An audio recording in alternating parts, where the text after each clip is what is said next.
Engineering pass কৰা প্ৰত্যেকজন গ্ৰেজুৱেটে চৰকাৰী চাকৰি নাপায়। এতেকে টেট পাছ কৰাও প্ৰত্যেকজন ব্যক্তিয়ে চৰকাৰী চাকৰি নাপাবও পাৰে, কাৰণ সেইটো চৰকাৰৰ যিমানখিনি ভেকেঞ্চি আছে। বাৰম্বাৰ এই কথাটো কৈ আহিছোঁ যে টেটটো হ'ল এটা কোৱালিফাইং এক্সামিনেশ্যন। এতিয়া সেই কোৱালিফাইং এক্সামিনেশ্যনৰ লগত লাগে DLED BEd লাগে চাকৰি পাবলৈ। তাৰ উপৰিও যিমান ভেকেঞ্চি আছে তাৰ এগেইনষ্টত নম্বৰৰ এটা প্ৰতিযোগিতা হয়, গতিকে একাংশ থাকি যায়। কিন্তু তাৰ কাৰণে এনেধৰণৰ আন্দোলনৰ ভাবুকি এইটো যুক্তিসংগত কথা নহয়। তেওঁলোকে নিজৰ স্ক'ৰটো আৰু ইম্প্ৰুভ কৰিব পাৰে। এবাৰ টেট দিলে নম্বৰ এটা পালে, সেই নম্বৰ যদি চাকৰি নাপায় আকৌ এবাৰ দিয়ক, তেওঁলোকে টেটটো দি পেলাই স্ক'ৰটো ইম্প্ৰুভ কৰক। আনকি হায়াৰ ছেকেণ্ডেৰী পৰীক্ষাৰ তাতো নম্বৰটো ইম্প্ৰুভ কৰাৰ কাৰণে তেওঁলোকৰ সুযোগ সুবিধা আছে। ডক্টৰ পাছ কৰা সকলো মানুহে চৰকাৰী চাকৰি নাপায়। ইঞ্জিনিয়াৰিং পাছ কৰা প্ৰত্যেকজন গ্ৰেজুৱেটে চৰকাৰী চাকৰি নাপায়।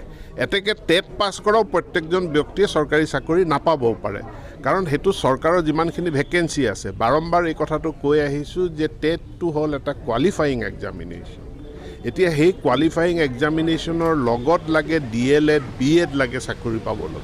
তাৰ উপৰিও যিমান ভেকেঞ্চি আছে তাৰ এগেইনষ্টত নম্বৰৰ এটা প্ৰতিযোগিতা হয়, গতিকে একাংশ থাকি যায়। কিন্তু তাৰ কাৰণে এনেধৰণৰ আন্দোলনৰ ভাবুকি এইটো যুক্তিসংগত কথা নহয়।